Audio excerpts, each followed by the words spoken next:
Folks, we're absolutely delighted to have you here for the next educational program at the 2009 FUN convention here in Orlando. It's Friday afternoon, and our next speaker, our second speaker in today's series of programs, is a dear friend of mine. I've known him for several decades, and he'll still speak to me. None other than Mr. Dennis Beasley, who at the time I met him was a resident of Florida and now calls North Carolina his home and has lived there for several years. Dennis has a specific and I think an outstanding area of interest, and that is California Fractional Gold, the Pioneer Gold Series. This is an area that has a strong and a rather feisty, if you will, following among those who specialize in these coins. It's unfortunate, though, in that some information on this series is not readily available. Fortunately for us, Dennis has done a vast amount of research over the last several years and will be reporting on what he has discovered during this educational program. He'll be giving you an update on rarity, price, varieties, almost anything you want to know about California Fractional Pioneer Gold. Dennis Beasley is the man to ask the questions, and he has the answers. So I'm delighted to introduce to you a gentleman who has probably spoken literally hundreds of times at coin club meetings, regional conventions, and major national coin shows across our country. One of the really good guys who believes in sharing his knowledge with his fellow collectors, my dear friend, Mr. Dennis Beasley. Thank you, Randy. Thank you, Dennis. Thank you, Randy. We're glad to have you. Can I close this and move this down? Just close it up. Just close it I think up. you can just close that up. Thank you. Okay. Thank you. Well, good afternoon. Believe it or not, Randy and I at one time were teenagers.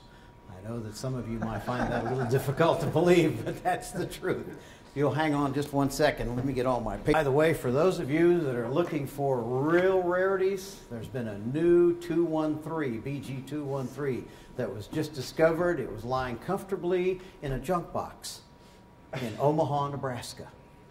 And it's now been attributed as a 213, and it is better than the one in the J. Rowe collection that was auctioned off in 2003.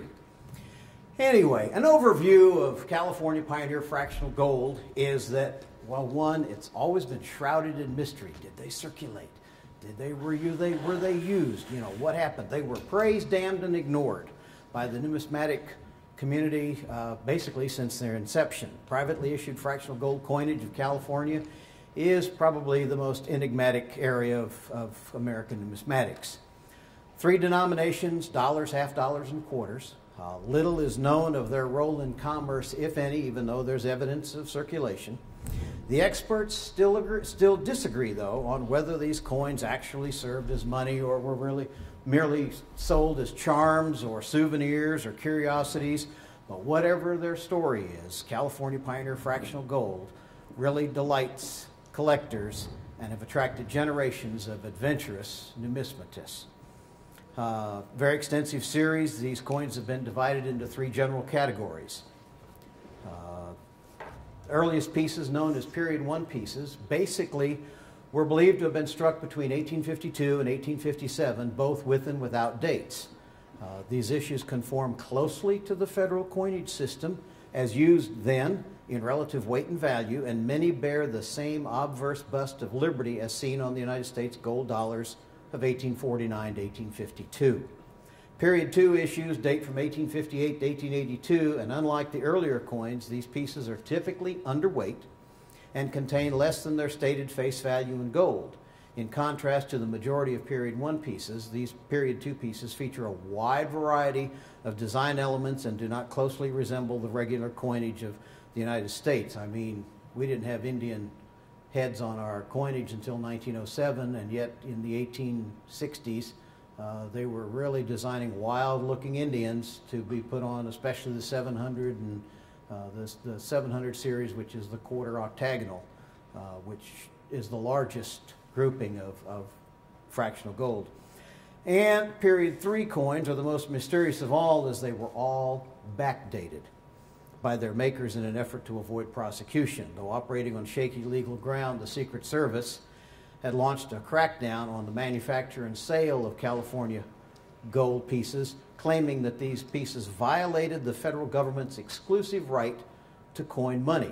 California was admitted as a state in 1850, thus becoming under the jurisdiction of the United States government. Small gold pieces from this era were thus given earlier dates to obscure their actual year of manufacture. Only a small number of issues were produced during this period, which lasted from 1883 until 1915, when such items passed from the public's fancy. However, that statement is in error. BG 1322. Yeah, they started making them in 1915.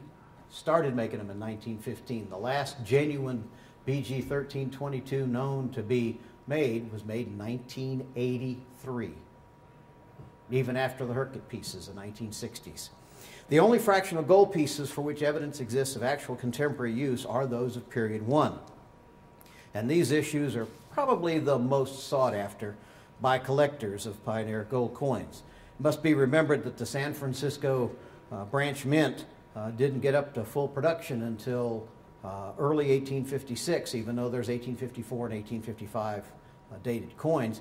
Before that time, commerce was handicapped by a lack of adequate coinage, and in the early years of the gold rush, 1849 to 1854, small payments were made in pinches.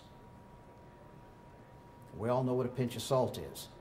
Well, we all know the variety in size of a pinch of salt. Well, pinches of gold were the same thing. You can take a big pinch like this, or you could take a little pinch, and it could look like a couple of grains or half a teaspoon. Anyway, the pinch system was flawed at best. The government was of little help, as it mandated that the Federal Assay Office, federal government at work, established in 1851, could coin nothing smaller than a $50 ingot. You know what $50 would buy you in 1851 in California? You could get your horse shoed. You could get your horse liveried for at least 3 days. You could get a hotel room with a hot bath, with a meal for 3 days. That's $50. You can't do that in San Francisco today, but Anyway, while this restriction was lifted in 1852, the smallest denomination then being coined was the eagle or $10 gold piece. No fives, no 2.5s. Private banking and assaying firms stepped in to supply additional coins from 1849 to 1851, but their lowest issues were $5. And the demand for small coins remained, and it remained rather strong. And beginning in 1852, this need was met by a handful of jewelers in San Francisco who began hand striking small gold pieces valued at the dollar, half dollar, and $0.25. Though the intrinsic values of these coins fluctuated widely, they were usually close enough to the inflated boom economy of California, which neutralized whatever slight loss may have been suffered by those accepting them in trade. For example, in 1849, you could buy a breakfast for $5. A breakfast consisted of 3 eggs, slab of ham, toast, and it was usually a big chunk of bread, butter, and either some rot gut whiskey or a good slug of coffee. By 1854, that same breakfast probably ran you $25. Anyway, their advantages simply outweighed their disadvantages, and the coins appeared to have gained wide acceptance as quite a number survive in worn condition.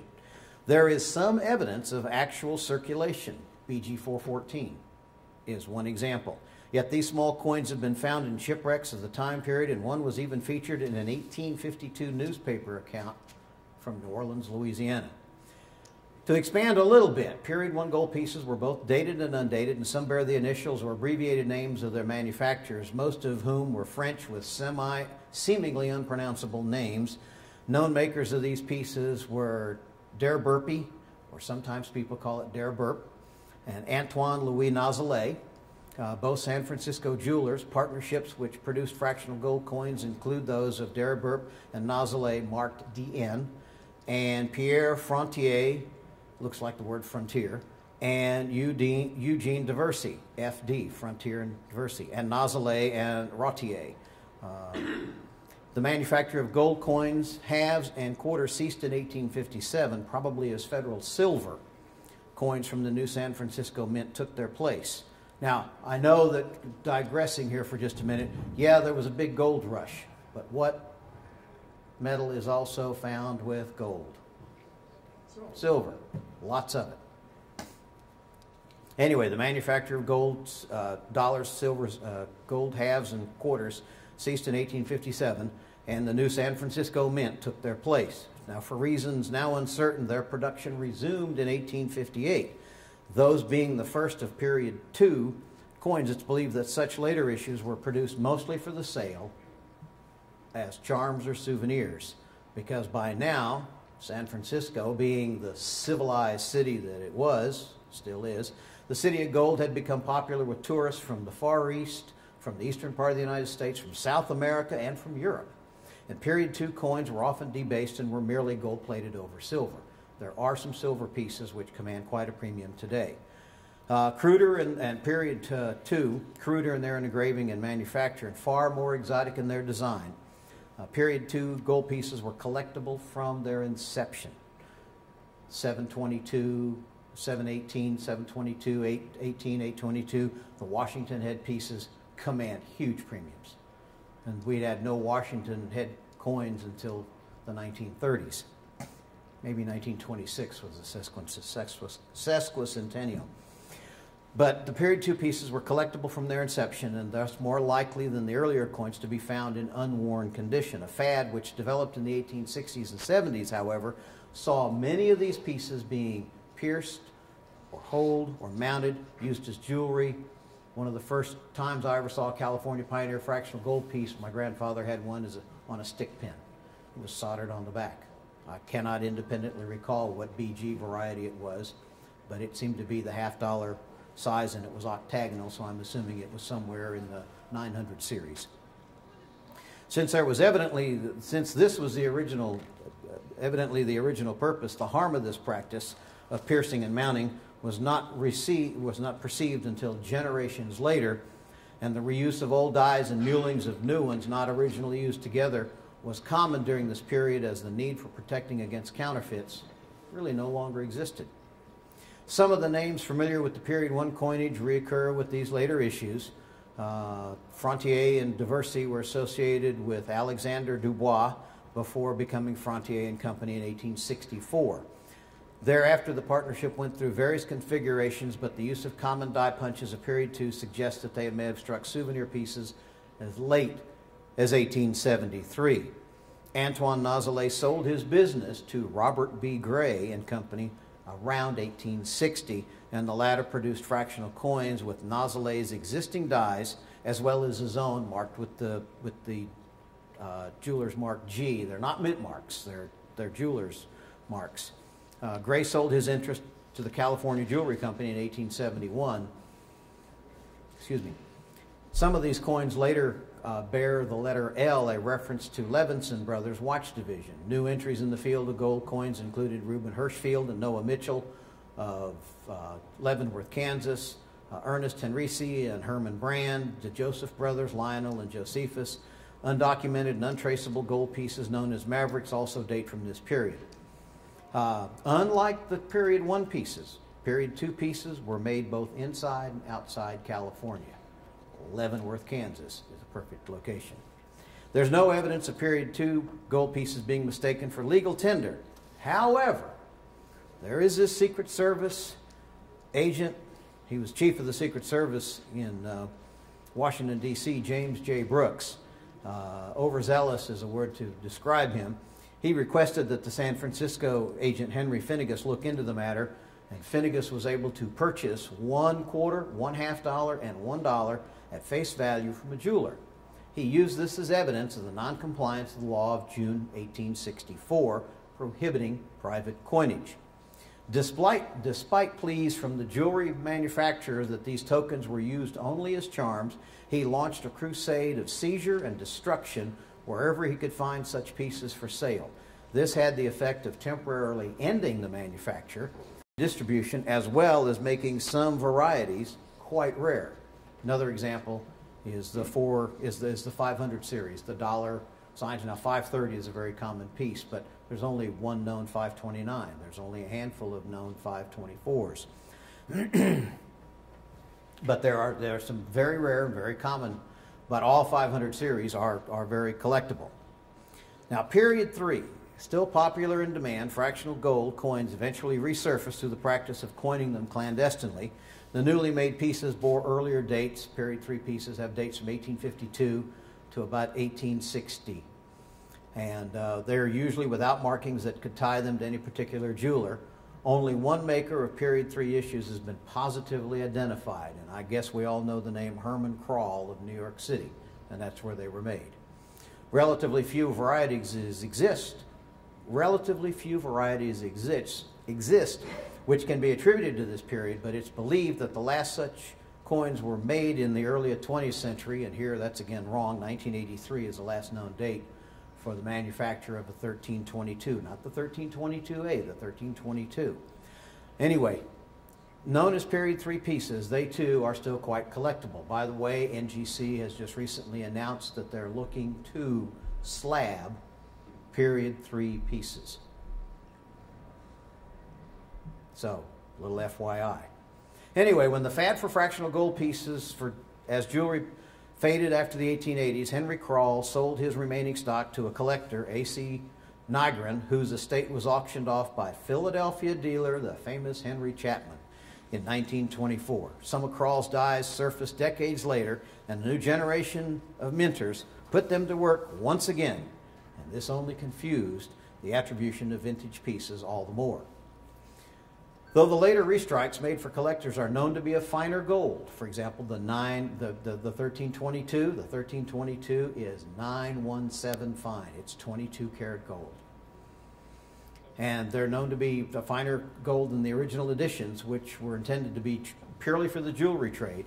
Also muddying the water somewhat were outright fabrications produced as souvenirs from the 1940s into the 1960s. Anybody knows the name Mike Locke? He's got a website. I give you the website address. He's got a great history. In fact, Mike is much more qualified to stand up here and talk about California Pioneer Fractional Gold than I am. My work started 10 years ago yesterday when we had a large consignment come to our firm, 217 slabbed PCGS, California Pioneer Fractional Gold pieces. We brought them to the 1999 fund show. Jeff Garrett came to my table and he says, "What do you want for these?" And I says, "I don't know, where's pricing information?" And he says, "You want pricing information? Start compiling auction records." You know what putting together auction records for 8 years does to your boyish figure, your love life, and everything else? It's a lot of work. And I didn't realize this, but we had to represent a client, and he needed this information. He needed to have this information. And it took 7.5 years before finally, on one very early March morning of 2007, I woke everybody up in the house by saying, "It's done." And the first edition was off the press 2 weeks later. And the price guide for the California Pioneer Fractional Gold was born. And I just sort of figured, okay, you do one, you know, you satisfy the hobby. No.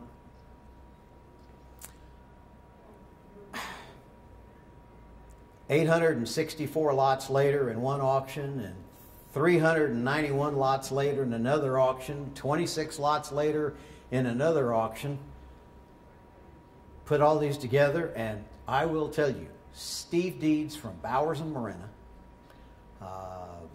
Bob Merrill from Heritage Auctions, the guys, Aaron Malone, there's a lot of people that I owe a great deal to, have helped me put this together. But Jeff Garrett sat me down 10 years ago yesterday and said, "You want to get pricing information? Start putting together auction records." I had no idea how big the mountain was, because I've even had to log in private sales.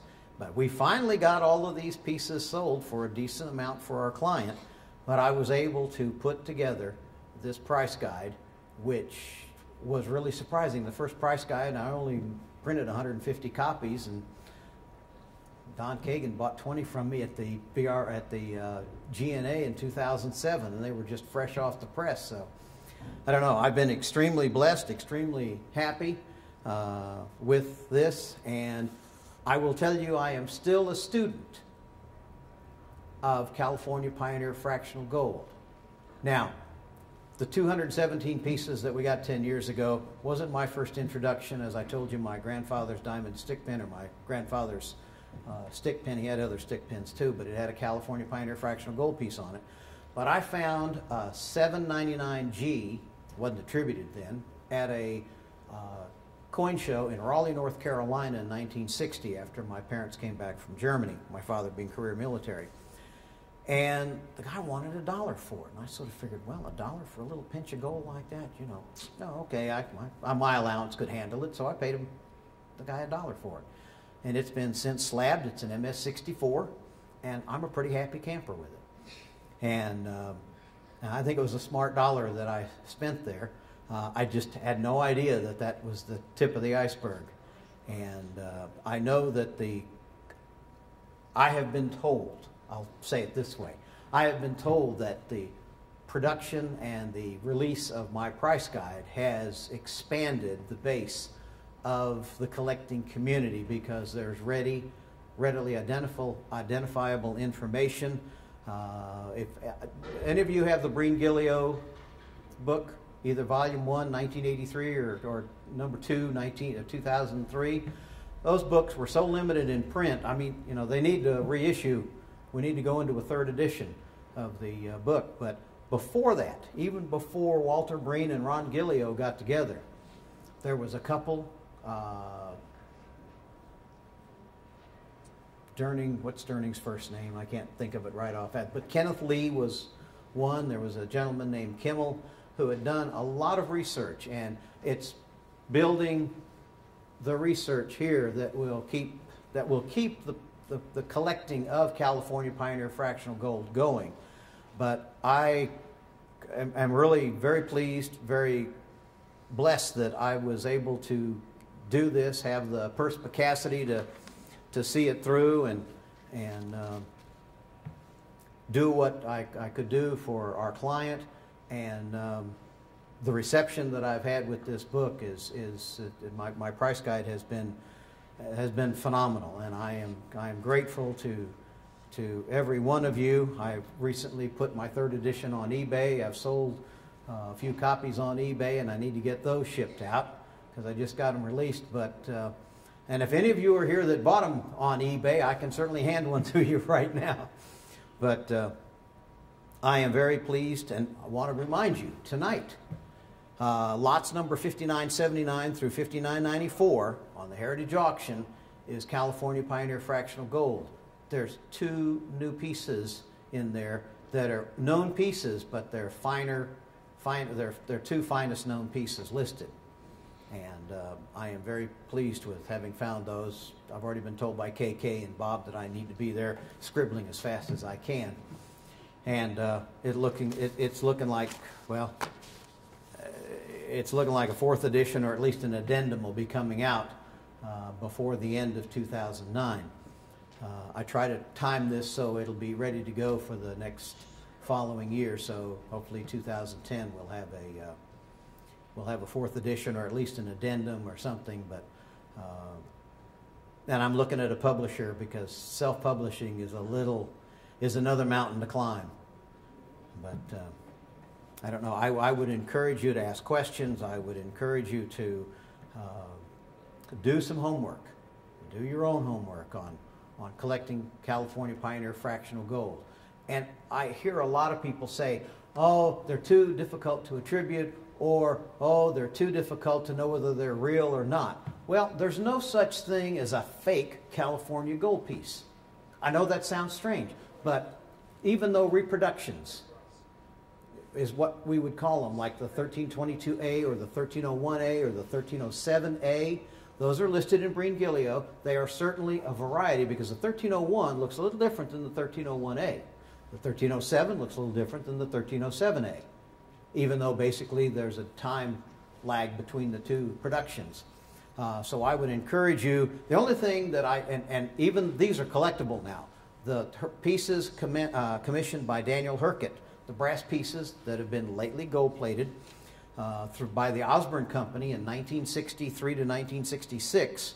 There's now 17 different designs of the Herkett pieces. They all have the half on the back, and they all have a bear.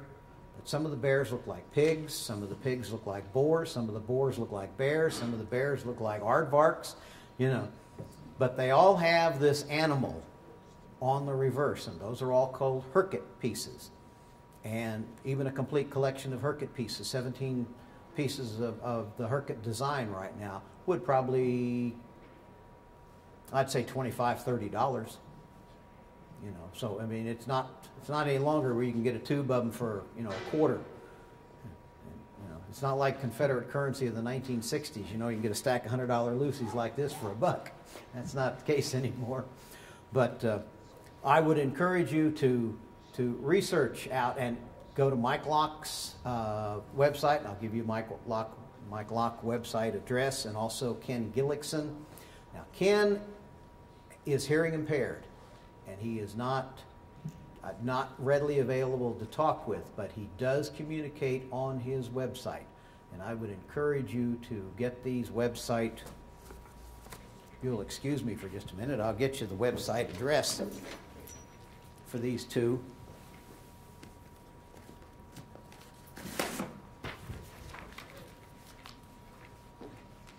Because I think these are very important websites to have if you're going to do your homework on California Pioneer Fractional Gold.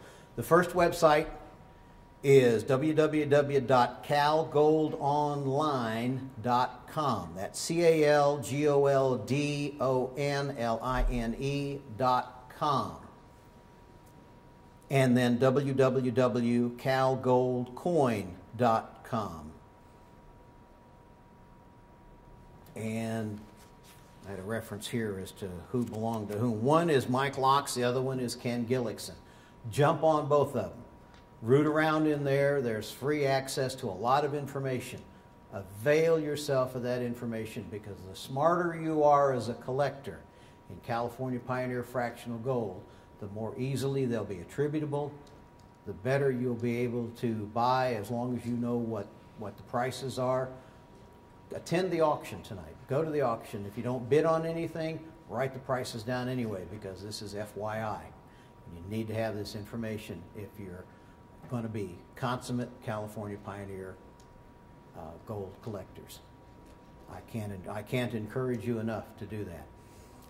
The first edition of Breen Gillio, California Pioneer Fractional Gold 1983, is available occasionally, but right now the prices are well north of $100 a piece.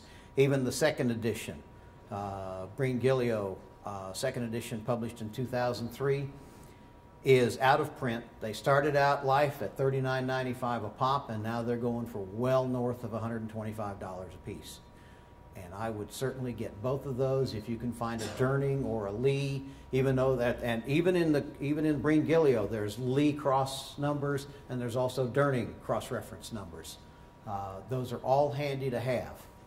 And I can't encourage you enough to get all the information you can.